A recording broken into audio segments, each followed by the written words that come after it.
5, 4, 3, 2, 1. And now, it's the Quiz of the Week. Television's general knowledge game of noughts and crosses.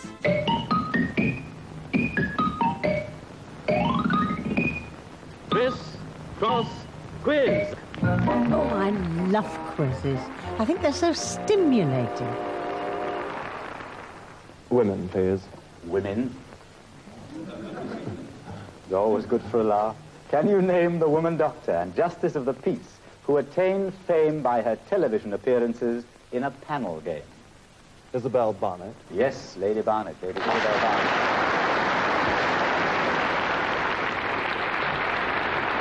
Well, once again, let's say welcome to What's My Line and start off in the usual way by introducing the experts.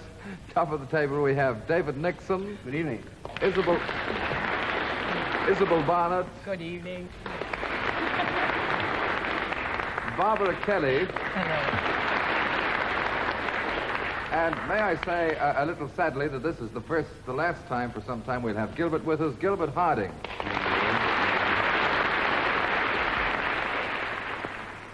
Ferdinand Rosenthal, how are you? Sir? Thank you. Tell me, where do you come from? London?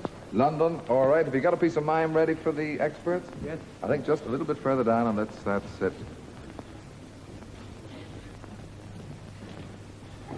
Thank you. Thank you. What was that bit? The mind boggles, really. Not quite what I had in mind. I know.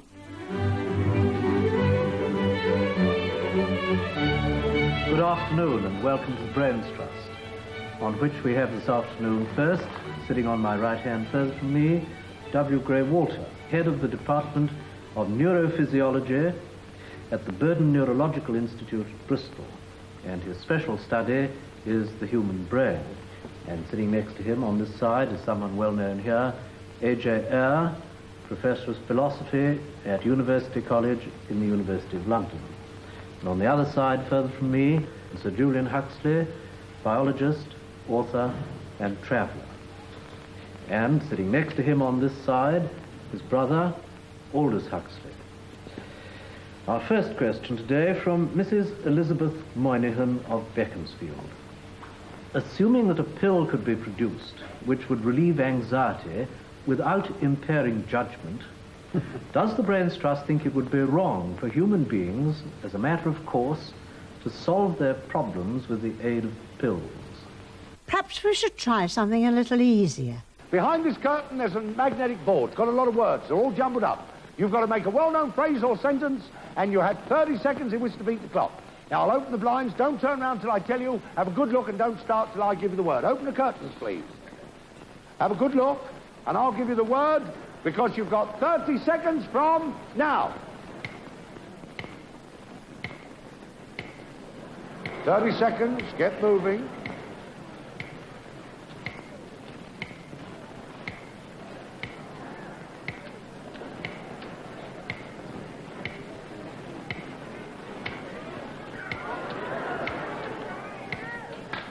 Oh, you made it! Maybe I should ask the questions. No. Okay. Now, here's a starter for 10. Identify the man who may be described as an organ builder, organist, architect, or philosopher. Manchester, Boyd. Is it, Come on. the, philosopher and, I fear for him. missionary, Albert, His name? Schweitzer? Schweitzer is correct, yeah. That is 10 points to Manchester. Your bonus for 20. Perhaps he was disappointed because there were no prizes. I mean, not even a rotisserie. 7 crystalware. A rug. 3 casseroles. 5 years subscription to the Radio Times. A typewriter. A wall clock. A picnic basket. magazine rack, a food mixer, a vase, vase or vase,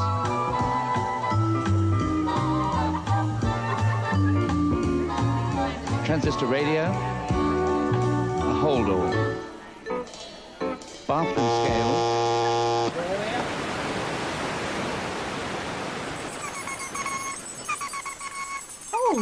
Oh no. What's for O? Oh, it's for nothing. Oh, can't be for nothing. Nothing starts with an N. We can't broadcast nothing. We can't just leave the screen blank. There must be something here for O. It's all right. I've got it. This is the one. Put this on. Great.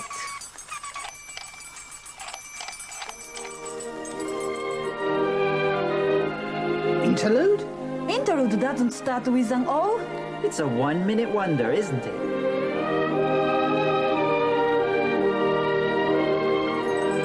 Couldn't you dig up anything better than this? There's not a lot going on, is there? All right. Try the other one.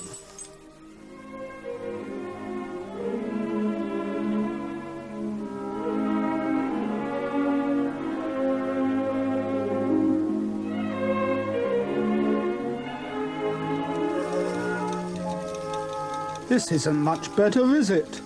What do you mean? This is brilliant. Don't talk rubbish. Your average viewer's switched over 16 times by now. Where's your crustacean interest?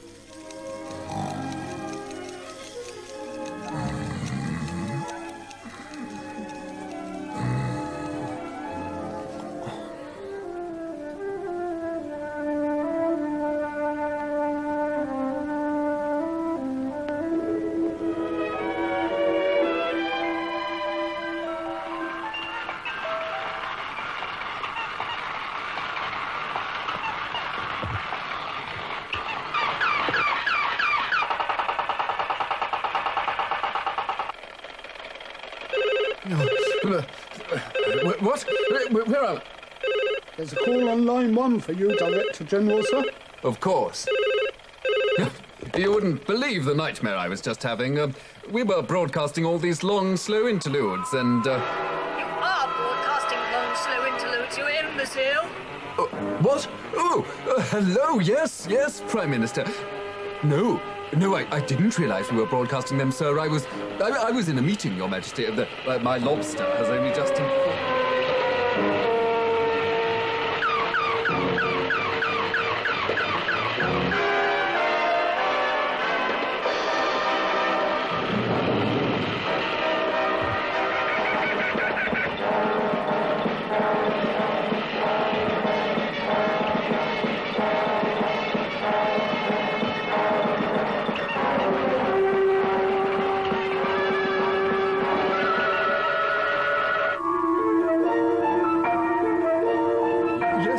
waste of the licence fee. The public does deserve a service, but information, Prime Minister? Oh, I see, not that information. Public information. Roll the public information, Phil. $31.5, 32, 33, 35, 40 and 10 is 50 and 50 is a pound. At first, when you are given change in new money, it may sound rather odd. So if you're puzzled by 31.5, 32, 33, 35, 40 and 10 is 50 and 50 is a pound, think decimal. Now there are 100 new pence in a pound. Think decimal. That way you'll find shopping simple. Good evening, ladies and gentlemen. A short demonstration of lifting heavy objects without strain. Feet about a foot apart, knees bent, straight back and down like so. And now, the wrong way. Straight legs and bent back. Can cause injury, no cause injury, no cause injury, no. Nancy? Jimmy?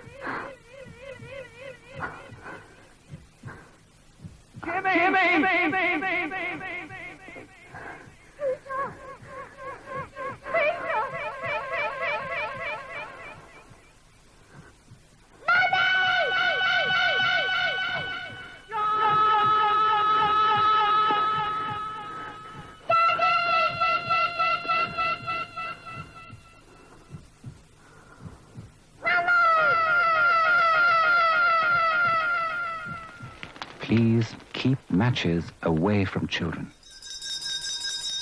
Those last two were a bit heavy, weren't they? It's a wrap. OK, stand by for letter P. Could I have that monitor round the other side, please? I don't mind. I don't mind. Hang on. The politicians aren't supposed to be in here yet. It's just a civil in the first shot. Did you see question time on the box yesterday? You look marvellous, darling. 3 bloody hours in makeup, more like. All set for peace. Stand by, Cecil. Elections now, and especially polling days, are television carnivals, sort of circus day, rituals of the highest order. But hard as it is to believe, until 1958, broadcasters made no mention whatsoever of party strategies during an election campaign. Only in February 1958 did Granada and ITN tackle the candidates and the issues. And they did that in the by-election in my constituency of Rochdale. A milestone in political coverage? How's it looking down there? I'd like to see if the cameras will take a look around and see if we can find any of the candidates here. Yes. Yes, there is Mr. Parkinson, who is the Conservative candidate, on the left there, talking with his friends. I don't know whether... Should we take a look further and see if there are any of the others here? I saw Mr. Kennedy coming in before, I think, near the door. Yes, there's Mr. Kennedy yeah. now, facing us. He's hidden behind... Now, you can just see his face. He's slightly hidden behind that man here. He's facing across. Yes, that's him. Now you can see him full face. Well, you could for a moment. Candidate's a bit shy there. Let's hope they can get it right in the next year for the big one.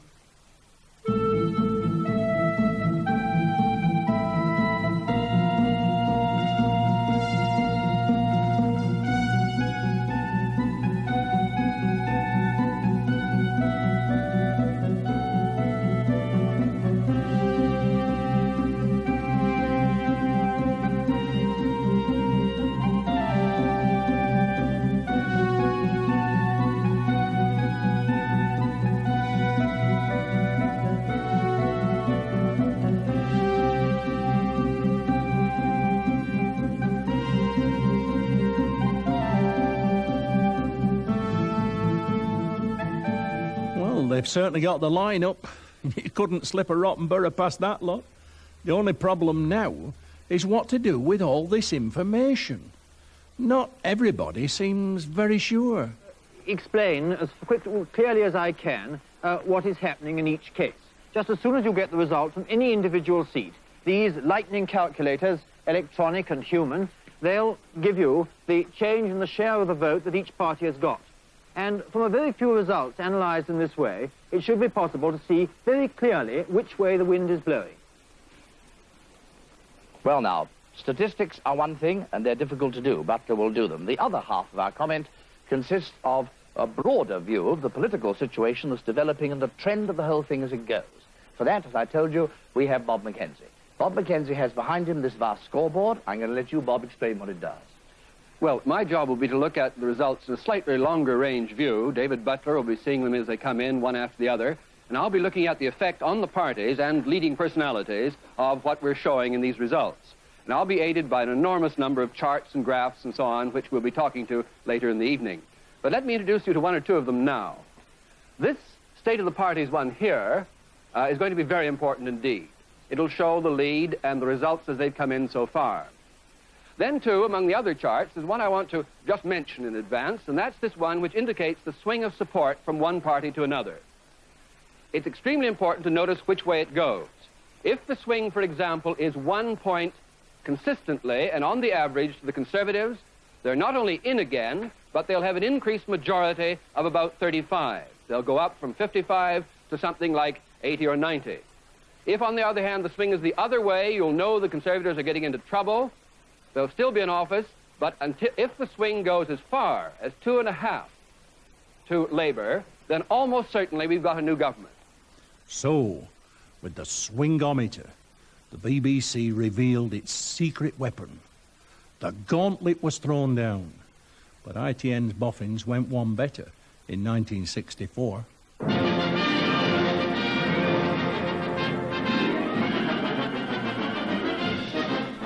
This is the program with the miracle new ingredient, KDF-9. KDF-9 is a giant computer at Kidsgrove in Staffordshire. For months now, Hugh Berrington and computer experts at Kidsgrove have been programming KDF-9 for this election. The first result will go straight into this computer. Within seconds, it will predict, off the cuff, or as much off the cuff as a computer can, what the final result of this general election is going to be. We're all keeping a close check on the computer. People like me who don't understand the computers have got a box of matches here, absolutely ready to work it out as well. And that year, too, ITN retained the services of some unusual pundits. OK, lads, you're pretty regular top of the pollsters. What do you think about this election business? Very good. Great, isn't it? Yeah. Good stuff, this election stuff. All right, if you win. Do you think it's harder being a politician than being a pop star? Yes, definitely. Probably. Very much so. Has it, Father? Never been a politician, no. What has happened if you got all this? Never been. Don't take our money, Harold. And You're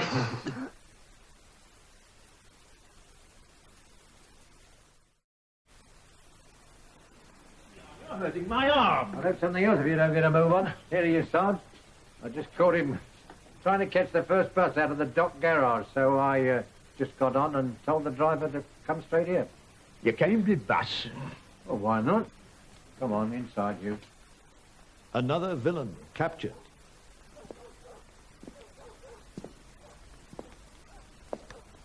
But not all crimes are solved that easily. Usually it takes painstaking research, legwork, and hours of tedious questioning.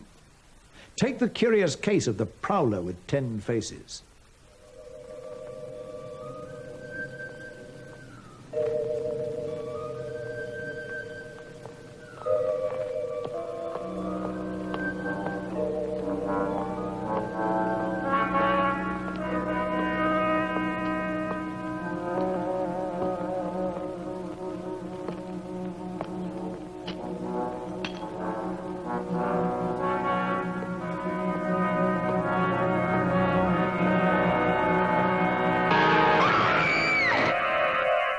Dial 999. A phone call to the yard, and a sturdy bunch of men are on the case. This is Fabian of Scotland Yard.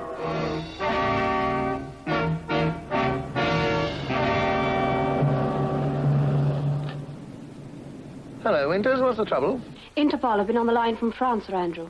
There was another of those murders in Marseille last night, exactly the same as the others. What the devil are the French police doing?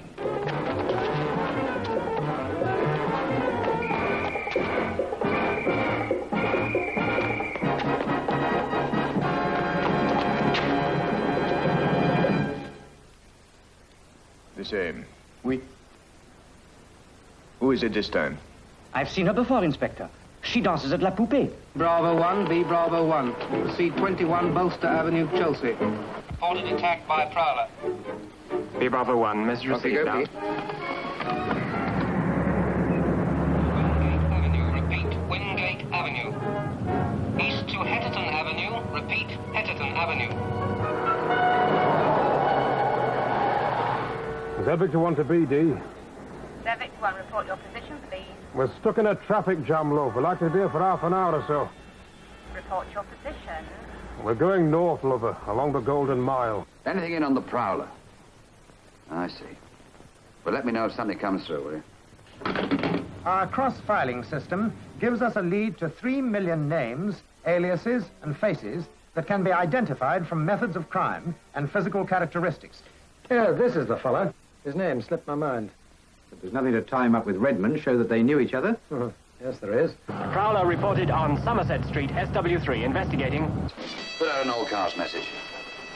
All cars in Chelsea Cordon deploy as follows.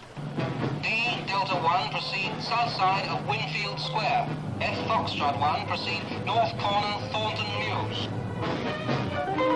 There's Victor 1, Wilco.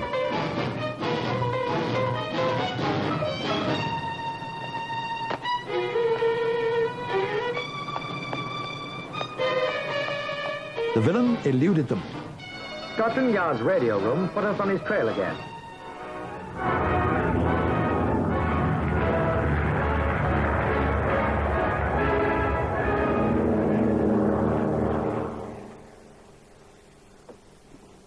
Oh, Miss Renfield. Who are you? May I see your passport, please, sir? Don't I show it in there? Yes, but they're anxious to get you on the plane. It's just taking off. Oh, I see. Yes, of course. That's as good a way as any of getting a man's gun. Yes, Redmond. Now you're going to go back where you came from. But for many years longer. Come on. So finally, the prowler is apprehended. Well, that's all from me, so keep them peeled. Evening, George. Oh, good evening, all. Good evening, all. It's just a little hard to imagine P.C. Dixon reading the Doc Green Stun for the story the government didn't like. But times have changed, and that's really happened to me. There's nothing new about restrictions in broadcasting. They began even before Dixon hit his beat. In 1950, chairman of the BBC Governors, Lord Simon, banned the repeat of a play called Party Manners. Did he think a repeat might bore viewers? No. The play showed Labour in a bad light, and it just so happened that Lord Simon was a Labour Party peer. 1955, Postmaster General Dr. Charles Hill decided it wasn't safe for TV to be talking about anything that Parliament might be discussing in the next couple of weeks. The very idea is now almost impossible to believe. Imagine banning financial information from the news for 2 weeks before the budget. I can't. But it really did happen. 1963, independent television was now mature. But the Independent Television Authority was another matter. Along came that great, long-running series, World in Action. And out went one of their very first programs. This extract from that never-before-seen-on-TV program shows how World in Action tried graphically to bring home to viewers the second-by-second levels of defense spending incurred even then.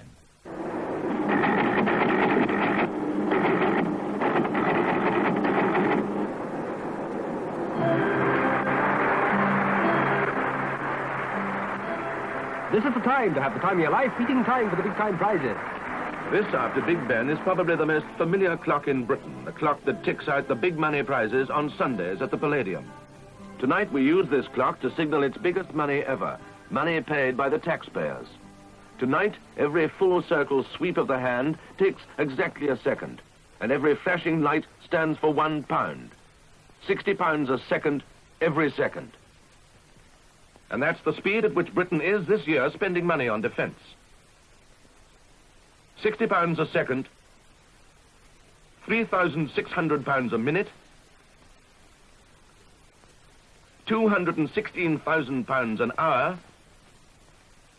£5,180,000 a day, £1,838 million in the year. 3 years later, one of the most powerful, politically challenging films of the post-war era was banned from TV screens for almost a quarter century. Peter Watkins' film, The War Game, a dramatic and chilling portrayal of what a nuclear attack on Britain would really mean, was shelved after secret official pressure.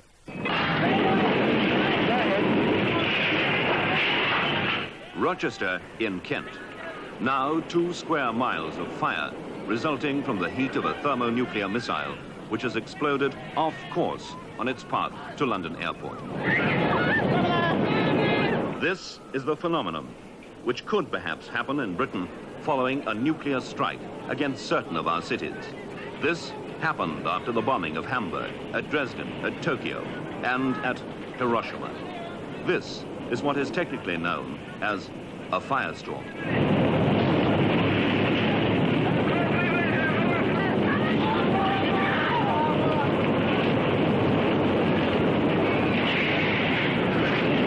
Within its center, the rising heat from multiple fires caused by both the heat flash and the blast wave upsetting stoves and open furnaces is sucking in ground-level winds at speeds exceeding 100 miles an hour. This is the wind of a firestorm. the 1970s. Politically, we'd grown up a bit, and even political satire had become respectable. It was drama now, and yes, sex, that was the new target. Never mind the playwright, spot the saucy bits. Out went Dennis Potter and Brimstone and Treacle. The man in charge at the Beeb had found it repugnant. Out went the original TV screenplay of Scum by Roy Minton. Out with Howard Barker. Out with Howard Schuman and his censored scenes from King Kong. Well, Howard is still censored, and what King Kong did, and with whom, I must leave entirely to your imagination. The 1980s. Secrecy, security, and surveillance started to hit the blank screen. For the second time in 10 years, the IBA banned World in Action from showing film about GCHQ Cheltenham, the giant electronic spy agency. 1987. This time, the target was me. I'd made 6 programs in the Secret Society series for BBC Two, and some of the BBC governors had started to get a little bit twitchy. In January 1987, Director General Alistair Milne acceded to government hints and banned the now world-famous Zircon spy satellite Revelation. My home was raided, my magazine office occupied for 5 days, and finally the special branch moved in on BBC Scotland to clear out every last remaining inch of film, tape and video to do with any of the programs in the series. Alistair Milne himself was peremptorily sacked. Then the Zircon secret got out. What difference to the situation for Britain and NATO will be made by the Zircon satellite? I can't talk to you about that, I'm afraid. You're saying that everything about Zircon is classified? Yes, I'm sorry about that. One other secret society program remains banned. This is Cabinet, which explains, amongst other things, how the government planned a propaganda war against the peace movement before the 1983 general election. The newest restrictions on broadcasting are also some of the oldest, on Ireland. In 1959, all but one of a series on the 6 counties by Alan Whicker were ditched. Since then, the government has learnt nothing. The rows over Ireland are seemingly unending. 2 editions of World in Action lost, along with Marshall Rolfe's A Sense of Loss, and Kenneth Griffith's study of 1920s IRA leader Michael Collins. In 1985, Real Life's Edge of the Union, and in 1988, Death on the Rock became as great co-celeb as Secret Society. Then, in October 1988, came Home Secretary Hurd's broadcasting ban.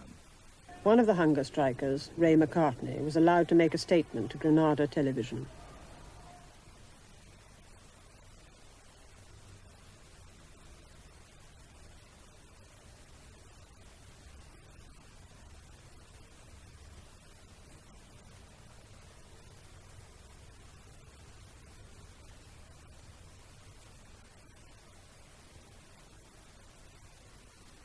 R is for restricted, and also for ridiculous.